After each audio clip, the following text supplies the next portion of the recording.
The desert sun beat down mercilessly on the rocky terrain as the Navy SEAL team moved through the abandoned village. Dust clung to their gear like a second skin, and the silence was broken only by the distant howl of wind through crumbling buildings. Lieutenant Jake Morrison signaled his team to halt as they approached what remained of an old compound. "Something's not right here," whispered Petty Officer Rodriguez, scanning the area through his scope. The intelligence had been clear. This village was supposed to be empty, cleared out months ago during the initial sweep of the region. The team had been tracking a high-value target for 3 days across the harsh landscape of Afghanistan. Their mission was simple: locate and extract valuable intelligence from a suspected weapons cache. But as they moved deeper into the compound, Morrison noticed something that made his blood run cold. Fresh, disturbed earth near what appeared to be a collapsed building caught his attention. The soil was different here, darker, recently moved. It wasn't the natural settling of debris from months of abandonment. Someone had been digging. "Check that out," Morrison pointed to the suspicious mound. "Looks like someone's been busy." Sergeant Collins, the team's explosives expert, approached carefully with his metal detector. The device remained silent as he swept over the area, ruling out buried ordnance.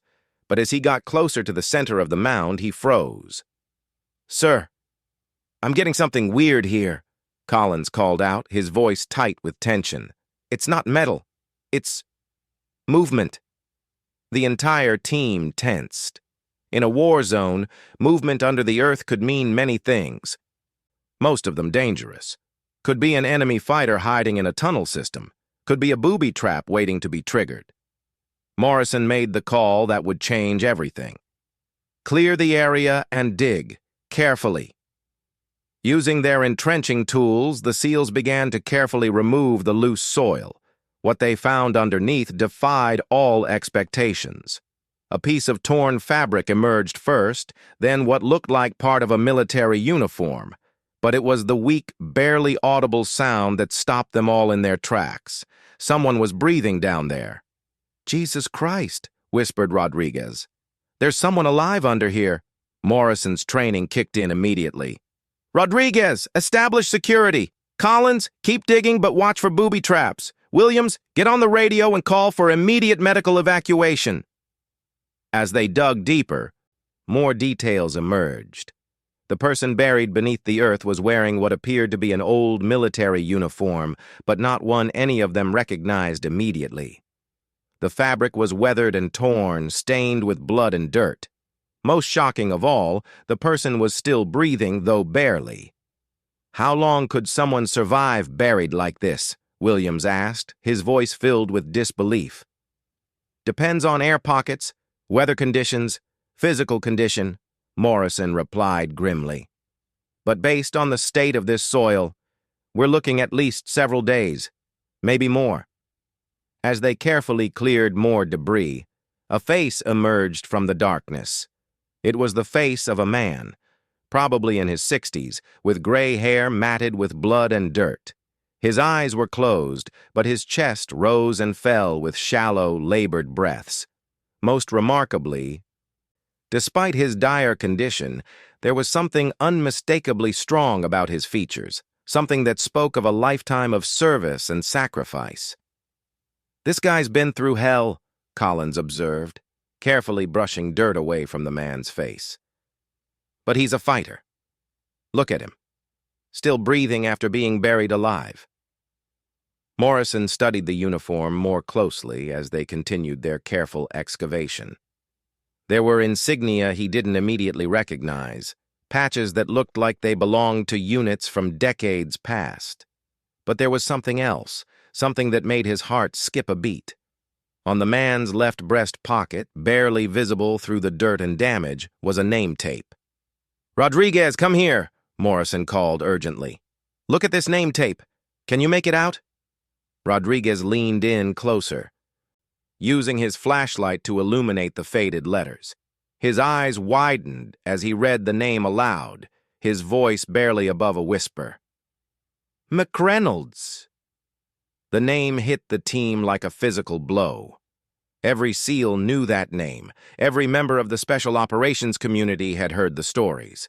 McReynolds wasn't just any soldier.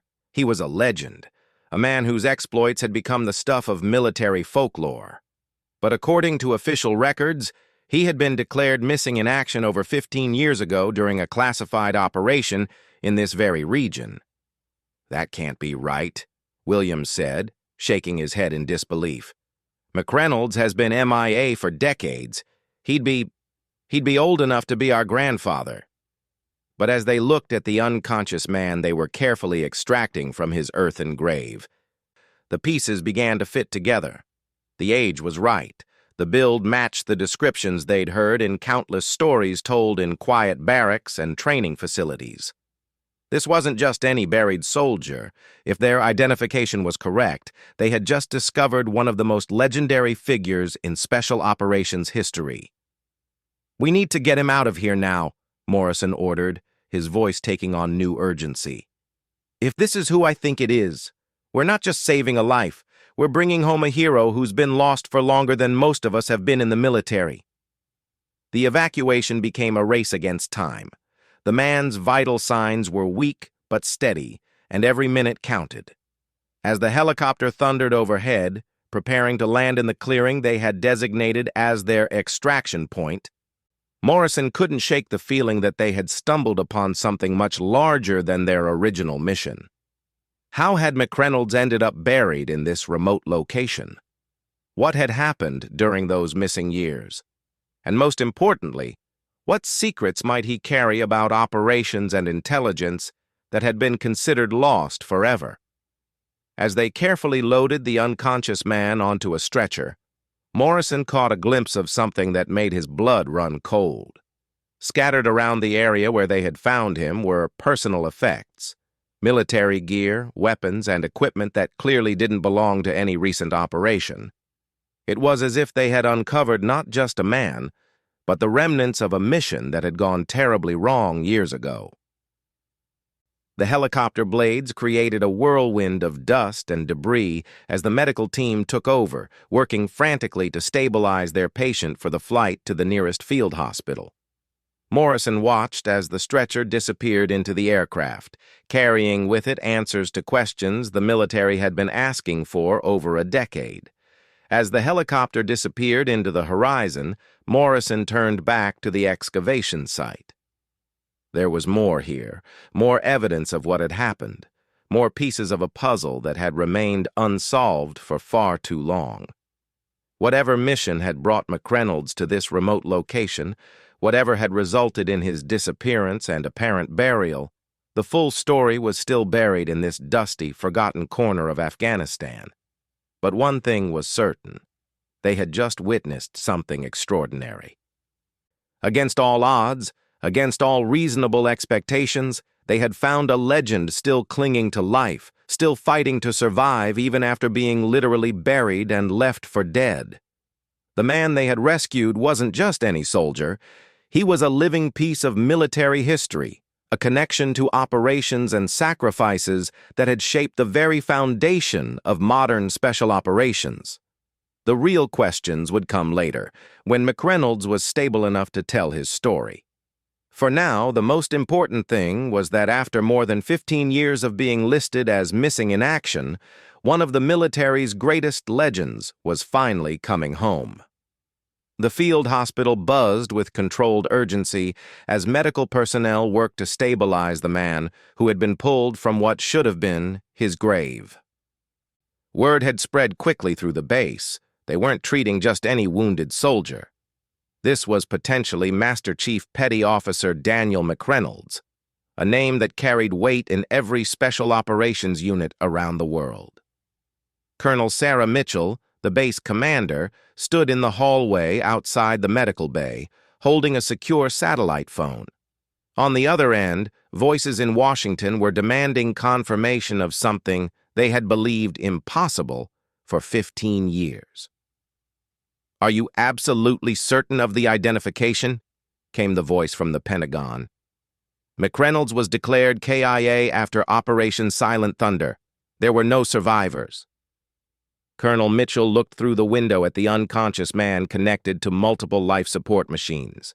Despite the years, despite the obvious trauma he had endured, the facial features matched the photographs in his classified file. But more than that, there were scars that matched his medical records, a distinctive tattoo that had been documented before his final mission. "The identification appears solid, sir," Mitchell replied. "We're running DNA confirmation, but the physical markers all match. If this isn't McReynolds, it's the most incredible coincidence in military history." To understand the magnitude of this discovery, one had to know the legend of Daniel McReynolds. Born in a small farming town in Montana, he had enlisted in the Navy at 18 with no grand ambitions beyond serving his country. But McReynolds possessed something that couldn't be taught: an instinctive understanding of combat, an ability to think 3 steps ahead of his enemies, and most importantly, an unshakable loyalty to his teammates. He had earned his place in the SEALs through sheer determination, graduating at the top of his class despite being older than most of his fellow candidates. What set him apart wasn't just his physical capabilities, though he was certainly formidable. It was his mind, his ability to see solutions where others saw impossible situations. The stories about McReynolds had become legendary throughout the special operations community. There was the mission in Somalia, where he had single-handedly held off an entire militia unit for 6 hours while waiting for extraction, allowing his wounded teammates to receive medical attention. There was the operation in Eastern Europe where he had infiltrated a heavily fortified compound, gathered critical intelligence, and escaped without firing a single shot. But perhaps the most famous story was the rescue mission in the mountains of Afghanistan, years before his final operation. A downed helicopter crew had been captured by enemy forces and taken to a remote compound. Traditional rescue operations had been deemed too risky, but McReynolds had volunteered for a solo infiltration mission that military analysts had calculated as having less than a 10% chance of success. He had spent 3 days moving through enemy territory, using local terrain and weather patterns to remain undetected. When he finally reached the compound where the crew was being held, he discovered that the situation was far worse than intelligence had indicated. The captured Americans were being tortured for information about future operations. McReynolds made a decision that would define his legacy. Rather than wait for backup or attempt a careful by-the-book rescue, he launched an immediate assault on the compound. Using nothing but his training, his weapons, and an intimate knowledge of enemy tactics, he fought his way through multiple layers of security. The rescue was successful, but not without cost. McReynolds took 3 serious wounds during the firefight, including a bullet that shattered his left shoulder. Despite his injuries, he personally carried the most severely wounded crew member to the extraction point, a grueling 2-mile trek through mountainous terrain while under sporadic enemy fire. The mission earned him the Navy Cross, but more than that, it earned him the respect and admiration of every special operator in the American military. Stories of his tactical brilliance, his unwavering courage, and his absolute commitment to bringing his people home spread throughout the community. By the time he reached the rank of Master Chief, McReynolds had become something more than just an exceptional SEAL. He was a mentor to younger operators, a strategist whose tactical innovations were being taught in special operations schools, and a leader who commanded respect through example rather than authority. His final mission, Operation Silent Thunder, had been classified at the highest levels.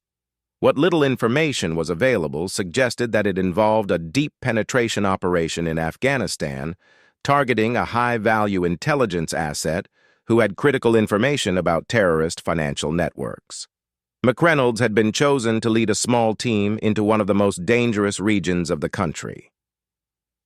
The mission was supposed to last 72 hours, infiltrate, gather intelligence, eliminate or capture the target, and extract. It was exactly the kind of operation that McReynolds had successfully completed dozens of times before. But something had gone wrong. Communication with the team had been lost on the second day of the operation. Search and rescue efforts had found evidence of a fierce firefight at the target location, but no trace of McReynolds or his team. Satellite imagery showed that the entire compound had been destroyed, apparently by explosives that had been set off during the battle. After months of searching, the military had been forced to make the heartbreaking decision to declare the entire team killed in action. The assumption was that they had been overwhelmed by superior enemy forces and had chosen to destroy the target rather than allow valuable intelligence to fall into enemy hands. McReynolds left behind a wife, Sarah, and 2 young children who would grow up knowing their father only through the stories told by his teammates and the commendations that filled a display case in their living room. The military took care of the family, but nothing could replace the man who had been the foundation of their world. For 15 years, the loss of McReynolds and his team had remained one of the Special Operations community's most painful mysteries. Training facilities displayed his photograph alongside other fallen heroes. New recruits learned about his tactical innovations and his unwavering commitment to the mission. His name became synonymous with the very best of what Special Operations could achieve. Now, impossibly, he was lying unconscious in a military hospital, connected to machines that were keeping him alive. The questions were overwhelming. How had he survived? Where had he been for 15 years? What had happened to his team? And perhaps most importantly, what intelligence had he gathered that might still be relevant to current operations? Dr. Jennifer Walsh, the chief medical officer, emerged from the treatment room with an expression that mixed professional concern with amazement. She had been a military physician for 20 years and had seen extraordinary cases of human survival, but nothing quite like this. "His condition is stable but critical," she reported to Colonel Mitchell. "Severe dehydration, multiple old fractures that healed without proper medical attention, extensive scarring consistent with torture or prolonged captivity." But here's what's remarkable. Despite everything he's been through, his core physical condition suggests he's been maintaining some level of fitness. This isn't a man who's been sitting in a prison cell for 15 years. "What does that mean?" Mitchell asked. "It means he's been active, possibly even operational, during at least part of his missing years. The muscle memory is still there, the reflexes. His body shows signs of recent combat training, not just survival." The implications were staggering. If McReynolds had been active during his missing years, what had he been doing? Had he been operating under deep cover? Had he been captured and somehow escaped? Or was there something else? Something that would rewrite the understanding of what had happened during Operation Silent Thunder. As medical personnel continued their work, word of the discovery reached the highest levels of the Pentagon and beyond. Plans were already being made for a full debriefing once McReynolds was stable enough to communicate. Intelligence analysts were pulling files that hadn't been accessed in years, trying to piece together any clues that might help explain the impossible. But for now, the most important thing was keeping alive the man who had already cheated death more times than anyone had a right to expect. The legend of Daniel McReynolds had been built on his extraordinary service and ultimate sacrifice. Now, against all odds, that legend was breathing in a hospital bed, carrying with him secrets that could reshape everything the military thought it knew about one of its greatest heroes. The story was far from over. In fact, as medical monitors beeped steadily in the background, recording the vital signs of a man who shouldn't exist, it was becoming clear that the most extraordinary chapter of the McReynolds legend was just beginning to be written. 3 days after his rescue, Daniel McReynolds opened his eyes for the first time in what the medical team estimated had been nearly a week of unconsciousness. The first thing he saw was a concerned face he didn't recognize. Dr. Walsh, who had been monitoring his condition around the clock. "Take it easy," she said gently as he tried to sit up. "You're in a secure medical facility. You're safe." McReynolds' voice was barely a whisper, his throat raw from dehydration and trauma. "My team," he managed to croak. Where is my team? The question hit Dr. Walsh like a physical blow. How do you tell a man who has been missing for 15 years that the world has moved on without him? How do you explain that the teammates he was asking about had long ago been declared killed in action, that their families had grieved and moved forward, that their children had grown up without fathers? Let's focus on you right now, Dr. Walsh replied carefully. You've been through a serious trauma. We need to make sure you're stable before we discuss anything else. But McReynolds wasn't a man who could be easily deflected. Even in his weakened state, his mind was sharp, his instincts intact. He looked around the medical bay, noting the modern equipment, the digital displays, technology that hadn't existed during his last clear memories. "What year is it?" he asked, though his expression suggested he already suspected the answer would be shocking. Dr. Walsh glanced toward the observation window where Colonel Mitchell was watching. The colonel nodded slightly, giving her permission to proceed with the truth. "It's 2023, Dr. Walsh said gently. "You've been missing for over 15 years. The silence that followed was profound. McReynolds stared at the ceiling, his breathing steady but his eyes filled with a pain that had nothing to do with his physical injuries. 15 years. His children, who had been 8 and 10 when he left for his final mission, would now be adults. His wife Sarah would have lived more than half their married life believing he was dead. "They think I'm dead," he said. Not a question, but a statement of fact. "Yes," Dr. Walsh confirmed. "Everyone thinks you're dead. Your team, your family, the entire military. You were declared killed in action after Operation Silent Thunder." McReynolds closed his eyes, and for a moment, Dr. Walsh thought he had lost consciousness again. But when he opened them, there was a determination there that reminded her why this man had become legendary in the first place. "I need to tell someone what happened," he said. "There are things people need to know." Over the next several hours, as McReynolds' strength gradually returned, the story began to emerge. It was a tale that defied belief, a 15-year odyssey of survival, capture, escape, and ultimately, a mission that had continued long after anyone believed it was possible. Operation Silent Thunder had indeed gone wrong, but not in the way anyone had imagined. The team had successfully infiltrated the target compound and discovered something far more significant than the financial intelligence they had been sent to gather. They had uncovered evidence of a massive terrorist network that was planning coordinated attacks across multiple countries, operations that would have made September 11th look small by comparison. "We found everything," McReynolds explained to the team of debriefers who had been hastily assembled. "Names, locations, funding sources, operational plans. It was intelligence that could have prevented years of terrorist attacks. But we also knew that if we tried to extract with it, we'd never make it out alive." The compound had been more heavily defended than intelligence had indicated. During the firefight that followed their discovery, McReynolds' team had been separated. In the chaos, he had made the decision that would define the next decade and a half of his life. "I stayed behind to make sure the intelligence got out," he continued. "My team had the critical data, but they needed time to reach the extraction point. I drew the enemy's attention, made them think I was the primary target." What followed was a harrowing tale of capture, torture, and eventually, escape.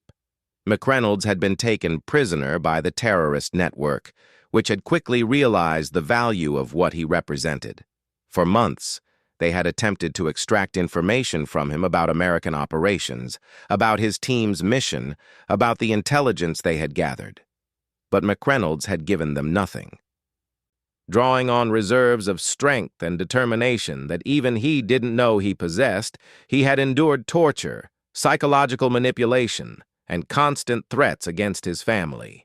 Throughout it all, he had maintained the hope that his team had successfully delivered the intelligence and that his sacrifice had meaning. His escape, when it finally came, had been as remarkable as his survival. Using skills honed through decades of special operations training, he had gradually gained the trust of one of his guards, a young man who had grown disillusioned with the terrorist cause. Together, they had planned and executed an escape that took them through some of the most dangerous territory in Afghanistan. "I thought I was going home," McReynolds said, his voice heavy with emotion. "But when we reached what I thought was a safe area, I discovered that my team hadn't made it to extraction. The intelligence we died to protect had died with them." What followed was perhaps the most extraordinary part of his story.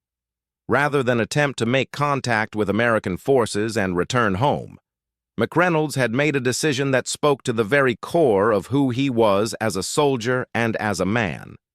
He decided to finish the mission. For the next 14 years, operating completely on his own, with no support from his government and no contact with his family, McReynolds had pursued the terrorist network his team had died trying to expose. Using the intelligence they had gathered and his own skills as an operator, he had systematically dismantled the organization piece by piece. "I couldn't come home knowing that their deaths had been for nothing," he explained. "I couldn't face Sarah and tell her that I had given up on finishing what we started." The list of his accomplishments during those missing years read like something out of a spy novel. He had prevented at least 6 major terrorist attacks, eliminated dozens of high-value targets, and gathered intelligence that had led to the disruption of terrorist financing operations worth hundreds of millions of dollars. Most remarkably, he had done it all while maintaining complete operational security, never revealing his identity or his connection to the American military. "The local people knew me as Ahmad," McReynolds said with a slight smile. "I became something of a legend in the region, a ghost who appeared whenever the terrorists thought they were safe." His final operation, the one that had nearly cost him his life, had been his most ambitious. He had discovered that the remaining leadership of the terrorist network was planning a meeting in the compound where he had originally been captured 15 years earlier. It was an opportunity to end the organization once and for all, but it was also a trap.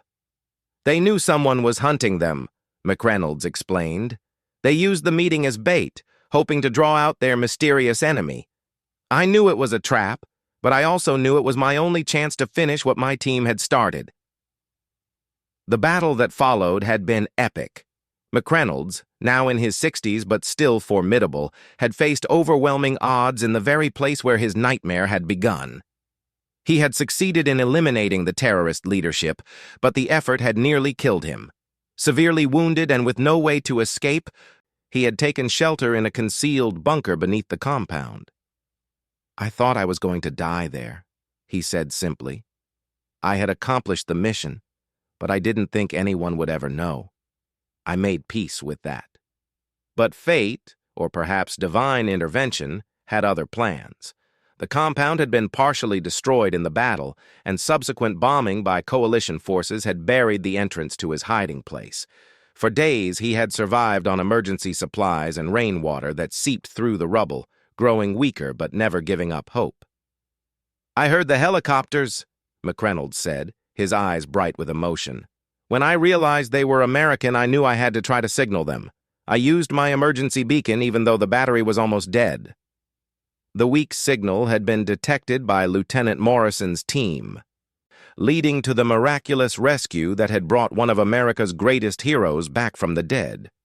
News of McReynolds' survival and the extraordinary story of his missing years spread quickly through the special operations community.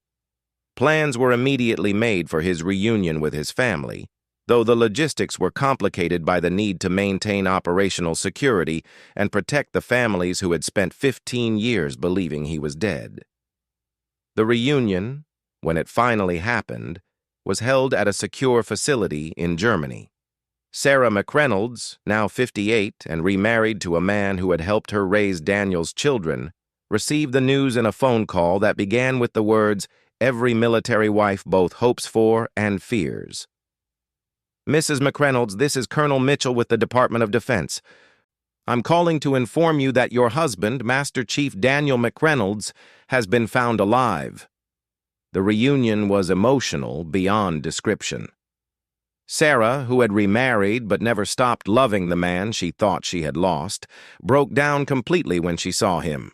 His children, now adults with families of their own, struggled to reconcile the father they remembered with the weathered, scarred man who stood before them. But despite the years and the changes, the essential connection remained. McReynolds was still their husband and father, still the man who had sacrificed everything for his principles and his country. The tears, when they came, were tears of joy mixed with the profound sadness of all the years that had been lost. "I never stopped hoping," Sarah whispered as they held each other for the first time in 15 years. "I remarried because I had to move on for the children, but I never stopped hoping you'd come home." The debriefing process took weeks.